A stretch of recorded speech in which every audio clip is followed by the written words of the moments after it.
Direktur Eksekutif Indikator Politik Indonesia Burhanuddin Muhtadi memaparkan hasil survei di Jawa Timur terkait Pilpres 2024. Menurut survei, Bacapres Anies Baswedan akan menghadapi PR besar. Pasalnya pendukungnya yang masuk kategori pemilih memiliki iman politik yang masih lemah. Disebut-sebut Anies menggait Caimin menjadi cawapres untuk mendapatkan suara di Jawa Timur. Padahal Anies juga memilih lokasi Hotel Majapahit Surabaya sebagai tempat untuk deklarasi Capres-Cawapres. Tadi saya catat ada beberapa yang menarik untuk kita summary-kan ya. Pertama adalah mengapa elektabilitas Mas Anies belum cukup terkerek setelah menggandeng PKB, terutama berkaitan dengan apa yang Gus Ipul sebutkan. Ada semacam kesulitan, terutama dari sisi kultural keagamaan, karena Mas Anies selama ini didukung oleh mereka-mereka yang secara ekspresi keberagamaan itu berbeda dengan ekspresi ritual keagamaan yang selama ini dijalankan oleh warga NU. Jadi ada kekikukan berkaitan dengan satu tradisi keberagamaan yang pada dasarnya berbeda tetapi disatukan untuk kepentingan politik praktis. Nah ini menyulitkan ya, membayangkan PKS dan PKB dalam satu perahu. Partai Ikhwanul Muslimin di Indonesia ini partai apa? PKS yang mengatakan berafiliasi, mengambil buku-buku dari Sayyid Qutb, mengambil buku-buku dari Hasan al-Banna, memakai metode-metode halakoh likoh yang dibuat oleh Imam Syahid Hasan al-Banna. Prinsip besarnya memperjuangkan Islam lewat partai politik.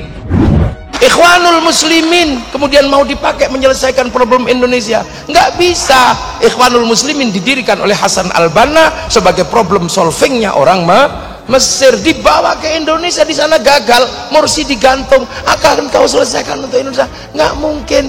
Kita bukan tipologi sana, kita puluhan bangsa bersatu dalam satu negara kesatuan Republik Indonesia. Allahu Akbar, merdeka. Selanjutnya, ya inilah yang secara resmi di hari Jumat 15 September 2023 dicalonkan sebagai bakal calon Wakil Presiden Republik Indonesia. Kami persilakan untuk difoto bersama. Yang betul-betul mendapat keuntungan dari Anies Baswedan ini, itu ada PKS. Karena apa? Salawatnya sama orang itu. Salamannya kan berhenti, Allahumma shalli ala Muhammad, berhenti. Kalau NU kan lain. NU ini mazhabnya Syafi'i. Syafi'i itu kalau baca salawat, Allahumma shalli ala Sayyidina Muhammad wa ala ali Sayyidina Muhammad. Nah kalau Anies, PKS, Allahumma shalli ala Muhammad, berhenti. Nah ini orang NU udah lihat nih. Itu prinsip loh dalam bentuk salawat. Yang dalam istilahnya batro, buntung salawatnya, nggak ada pakai Sayyidina Ali Muhammad. Nah nanti mulai Anies ini, ya kan? Mulai kalau turun kemana-mana belajar Sayyidina dia supaya untuk menarik audiens NU. Tapi NU udah tahu beda. Pasangan bakal calon presiden dan wakil presiden Anies Baswedan dan Muhaimin Iskandar melakukan kunjungan politik ke Sumeneb, Jawa Timur. Anies Baswedan dan Muhaimin Iskandar disambut ratusan kader dan simpatisan. Puluhan ulama dan para habaib juga terlihat turut hadir dan mengikuti jalannya rangkaian acara hingga usai. Nah, yang kedua, saya kira yang menarik tadi juga disebutkan oleh Gus Ipul termasuk juga Mas Kiki, ada hal yang sangat berkaitan dengan masalah dukungan atau kepuasan terhadap Presiden Jokowi. Ada 86% dan 2 kali Pilpres Presiden Jokowi memenangkan Jawa Timur. Pasangan Anies Muhaimin mengunjungi sejumlah tempat di Jawa Timur, termasuk mengunjungi sejumlah pondok pesantren ternama. Salah satunya adalah Pondok Pesantren Anukayah Guluk-Guluk Sumeneb. Anies Baswedan menyebut pihaknya optimis dapat menang di Jawa Timur. Hal tersebut lantaran banyaknya dukungan dan kepercayaan ulama dan habaib untuk memimpin Indonesia ke depannya. Lingkaran Survei Indonesia Denny JA merilis elektabilitas Bacapres Koalisi Perubahan Anies Baswedan. Namun dalam rilis terbarunya, LSI Denny JA justru merekam elektabilitas Anies yang terus menurun bahkan mencapai 5,3%. Penurunan elektabilitas Anies ini terjadi pasca koalisi pendukungnya mendeklarasikan Muhaimin Iskandar atau Caimin pendamping Anies dalam berkompetensi di pemilu 2024 mendatang. Penurunan tersebut terlihat dari elektabilitas Anies yang pada Agustus 2023 mencapai 19,7%. Namun dalam rilis terbarunya, elektabilitas Anies turun menjadi 14,5% pada September 2023. Lingkaran Survei Indonesia Denny JA menyebut ada dua faktor elektabilitas Anies yang terus menurun pasca mendeklarasikan Caimin sebagai cawapresnya. Faktor pertama yakni kritik keras dari SBY dan Partai Demokrat terhadap Anies pasca mendeklarasikan pasangan Anies dan Caimin. Kala itu Partai Demokrat marah besar, bahkan berani menyebut Anies sebagai seorang pengkhianat. Jadi ini judul yang kami rilis hari ini, pasangan Capres dan Anies yang menurun. Ya, dari judul memang sudah terlihat salah satu highlight yang kita angkat dalam rilis hari ini adalah bagaimana kemudian tren Pak Anies sendiri sebagai Capres maupun pasangan Capres ya, Anies dan Caimin yang terlihat dalam survei kita di bulan September terlihat menurun jika dibandingkan dengan survei pada bulan sebelumnya. Anies juga dianggap sebagai sosok yang tidak menepati janji atau suka bermain di belakang. Kemudian faktor kedua adalah sosok Caimin yang dinilai kalah populer dibandingkan Ketua Umum Partai Demokrat Agus Harimurti Yudhoyono. Pasalnya, jika dilihat dari elektabilitasnya, AHY dianggap jauh lebih populer dari Caimin yang memperoleh angka 65,9%, sedangkan Caimin hanya bertengger di angka 49%. Ditinggalkannya kita ini 1-2 hari sebelum batas pendaftaran ke KPU. Yang kita rasakan sekarang ini, mereka tidak sidik, tidak jujur, tidak amanah. Berarti tidak bisa dipercaya dan mengingkari hal-hal yang telah disepakati. Dan tentu kepada ketua umum kita, saya memang sebagai orang tua, kok jadi begini? Ini saya kira semua merasakan perasaan kader kita di seluruh tanah air, emosi, kemarahan yang diekspresikan dengan cara yang berbeda-beda.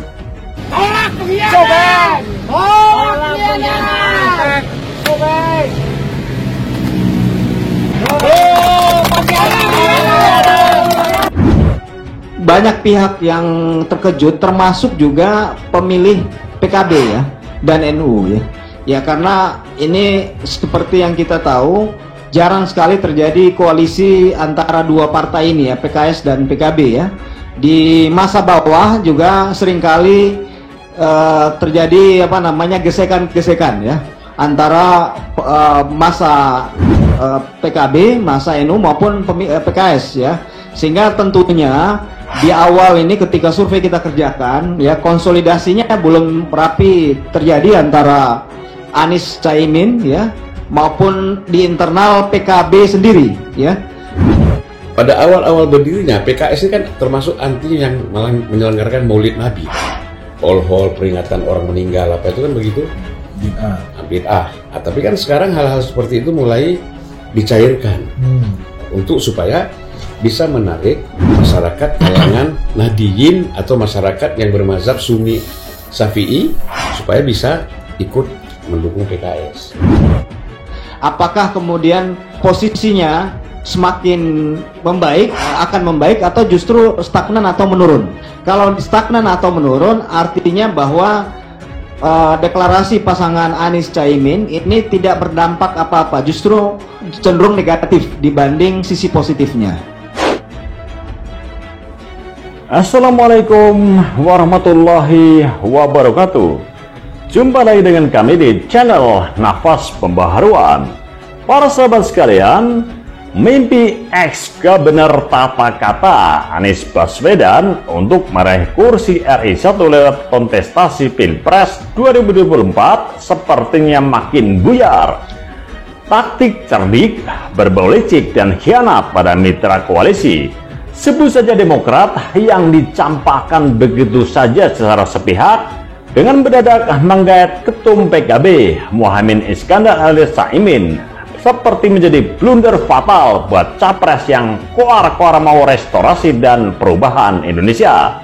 Faktanya, gencar bersafari politik bersama Caimin dengan ekspektasi besar meraup suara dari karangan NU, alih-alih meningkatkan ketertarikan rakyat elektabilitas Anies justru makin nyungsep. Bahkan saat pasangan Anies Caimin makin gencar bersafari politik ke Jawa Timur beberapa waktu lalu, elektabilitas mereka turun signifikan di wilayah tersebut. Hal ini didasarkan pada dua lembaga survei kredibel, yakni Lingkaran Survei Indonesia atau LSI Indonesia dan Indikator Politik.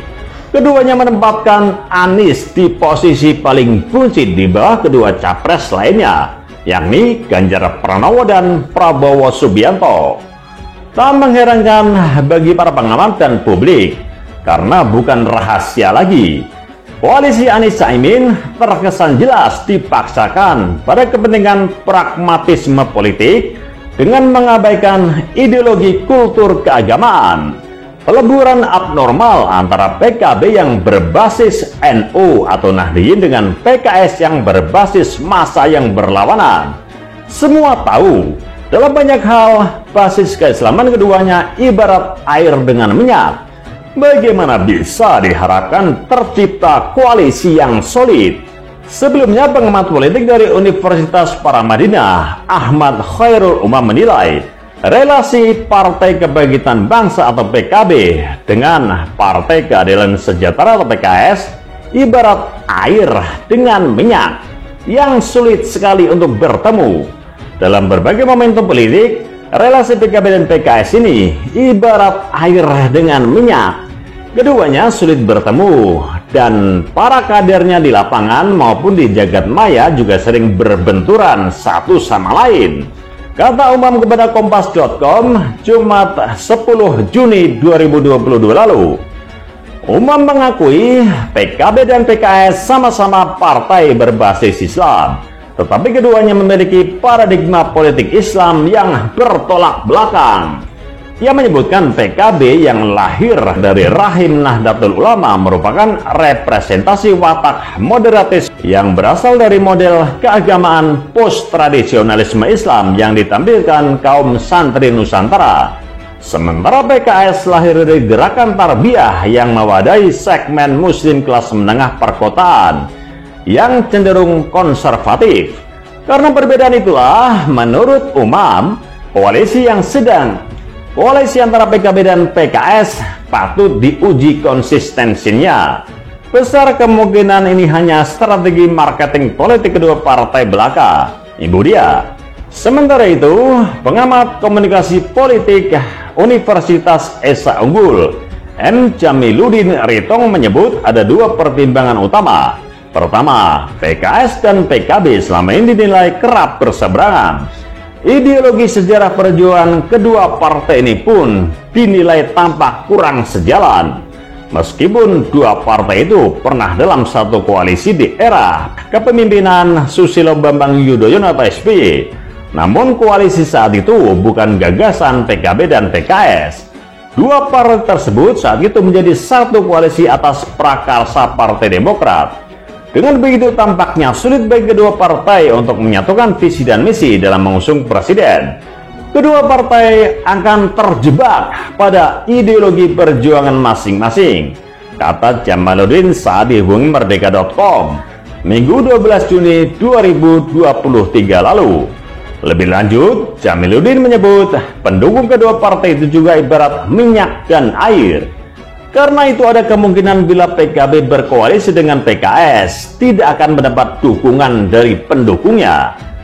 Faktor kedua yang membuat koalisi layu yakni PKB dan PKS tidak punya tokoh sentral yang kuat untuk mempersatukan dua partai tersebut.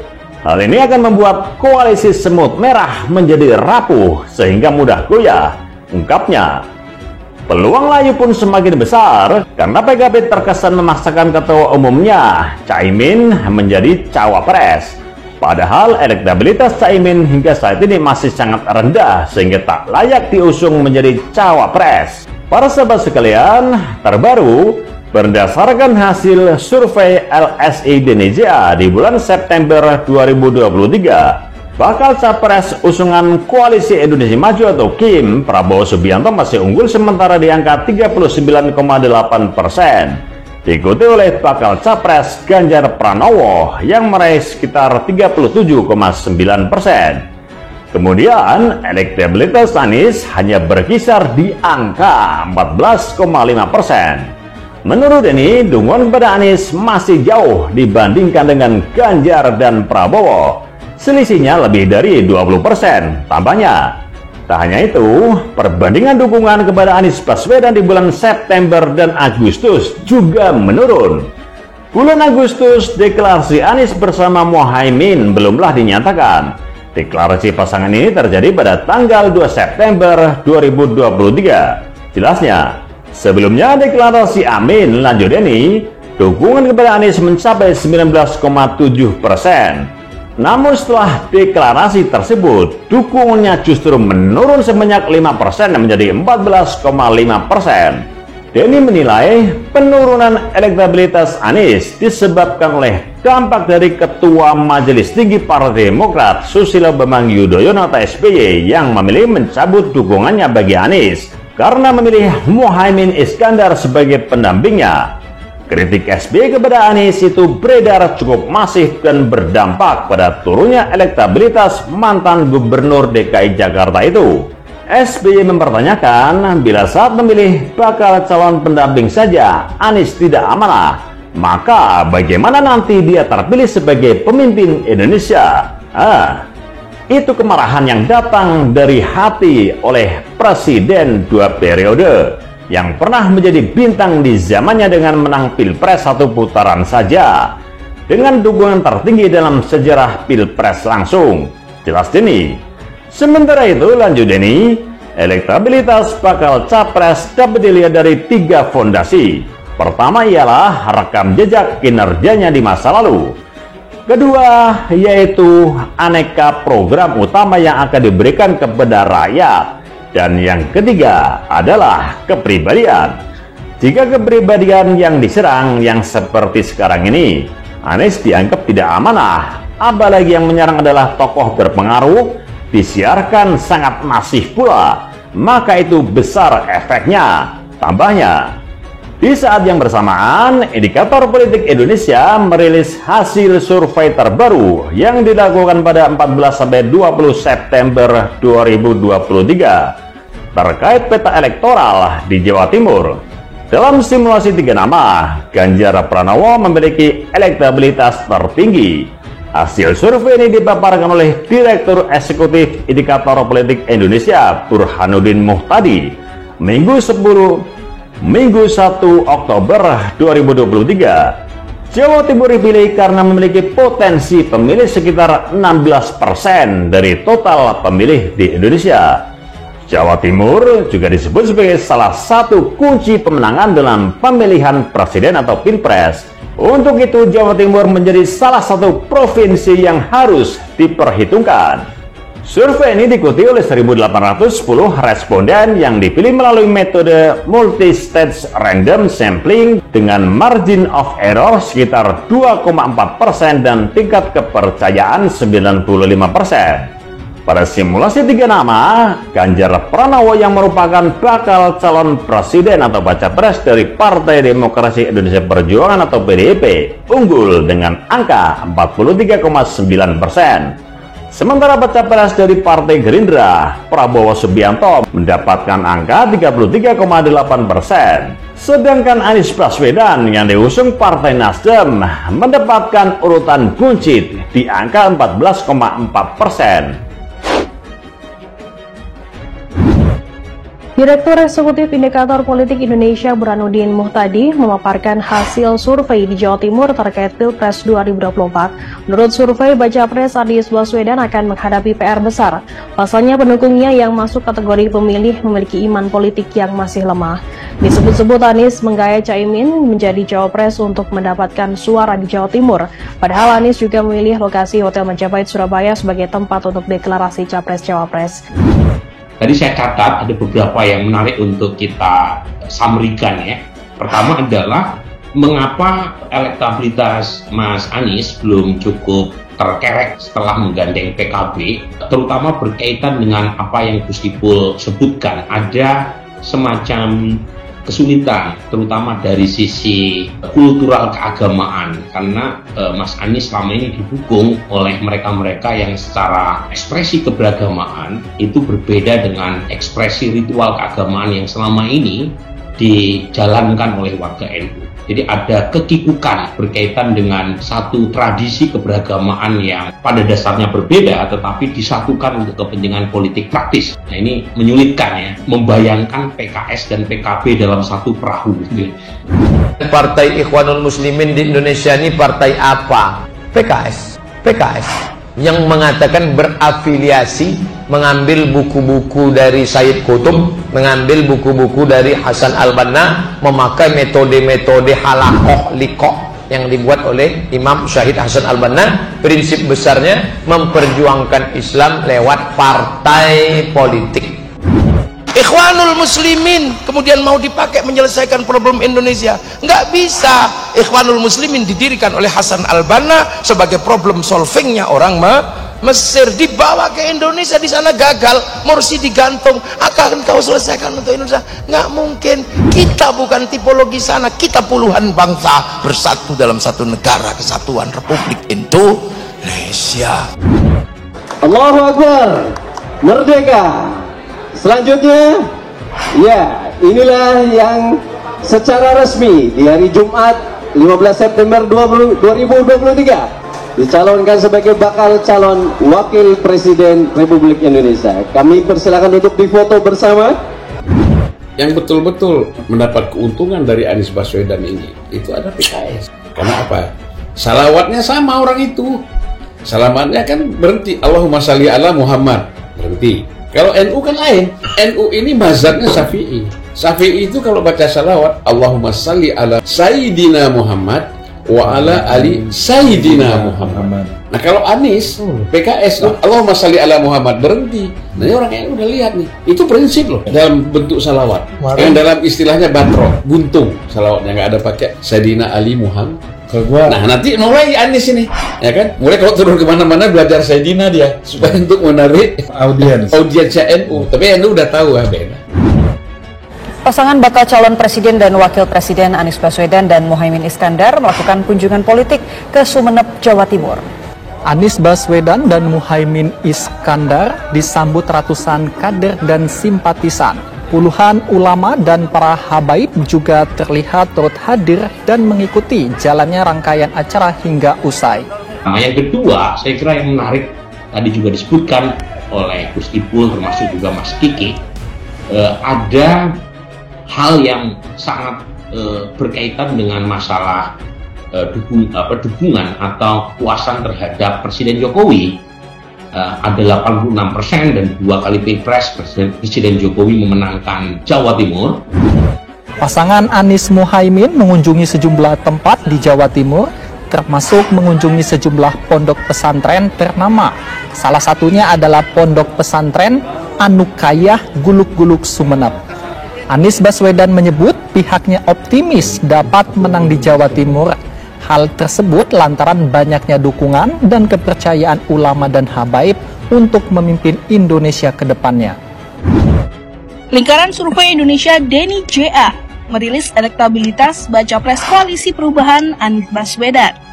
Namun dalam rilis terbarunya, LSI Denny JA justru merekam elektabilitas Anies yang terus menurun bahkan mencapai 5,3%. Penurunan elektabilitas Anies ini terjadi pasca koalisi pendukungnya mendeklarasikan Muhaimin Iskandar atau Caimin pendamping Anies dalam berkompetensi di pemilu 2024 mendatang. Penurunan tersebut terlihat dari elektabilitas Anies yang pada Agustus 2023 mencapai 19,7%. Namun dalam rilis terbarunya, elektabilitas Anies turun menjadi 14,5% pada September 2023. Lingkaran Survei Indonesia Denny JA menyebut ada 2 faktor elektabilitas Anies yang terus menurun pasca mendeklarasikan Caimin sebagai cawapresnya. Faktor pertama yakni kritik keras dari SBY dan Partai Demokrat terhadap Anies pasca mendeklarasikan pasangan Anies dan Caimin. Kala itu Partai Demokrat marah besar, bahkan berani menyebut Anies sebagai seorang pengkhianat. Jadi ini judul yang kami rilis hari ini, pasangan Capres dan Anies yang menurun, ya. Dari judul memang sudah terlihat salah satu highlight yang kita angkat dalam rilis hari ini adalah bagaimana kemudian tren Pak Anies sendiri sebagai capres maupun pasangan capres ya, Anies dan Caimin yang terlihat dalam survei kita di bulan September terlihat menurun jika dibandingkan dengan survei pada bulan sebelumnya. Anies juga dianggap sebagai sosok yang tidak menepati janji atau suka bermain di belakang. Kemudian faktor kedua adalah sosok Caimin yang dinilai kalah populer dibandingkan Ketua Umum Partai Demokrat Agus Harimurti Yudhoyono. Pasalnya, jika dilihat dari elektabilitasnya, AHY dianggap jauh lebih populer dari Caimin yang memperoleh angka 65,9%, sedangkan Caimin hanya bertengger di angka 49%. Ditinggalkannya kita ini 1-2 hari sebelum batas pendaftaran ke KPU. Yang kita rasakan sekarang ini, mereka tidak sidik, tidak jujur, tidak amanah. Berarti tidak bisa dipercaya dan mengingkari hal-hal yang telah disepakati. Dan tentu kepada ketua umum kita, saya memang sebagai orang tua, kok jadi begini? Ini saya kira semua merasakan perasaan kader kita di seluruh tanah air, emosi, kemarahan yang diekspresikan dengan cara yang berbeda-beda.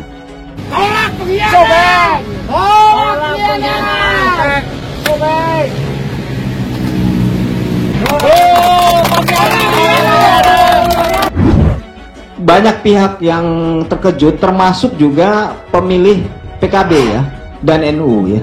Ya karena ini seperti yang kita tahu, jarang sekali terjadi koalisi antara dua partai ini ya, PKS dan PKB ya. Di masa bawah juga seringkali terjadi gesekan-gesekan ya antara masa PKB, masa NU maupun PKS ya. Sehingga tentunya di awal ini ketika survei kita kerjakan ya, konsolidasinya belum rapi terjadi antara Anies Caimin ya maupun di internal PKB sendiri ya. Pada awal-awal berdirinya PKS ini kan termasuk anti yang malah menyelenggarakan Maulid Nabi, hol-hol peringatan orang meninggal apa itu kan begitu, bid'ah. Nah, tapi kan sekarang hal-hal seperti itu mulai dicairkan untuk supaya bisa menarik masyarakat kalangan Nahdiyin atau masyarakat yang bermazhab Sunni Syafi'i supaya bisa ikut mendukung PKS. Apakah kemudian posisinya semakin akan membaik atau justru stagnan atau menurun? Kalau stagnan atau menurun artinya bahwa deklarasi pasangan Anies Caimin ini tidak berdampak apa-apa, justru cenderung negatif dibanding sisi positifnya.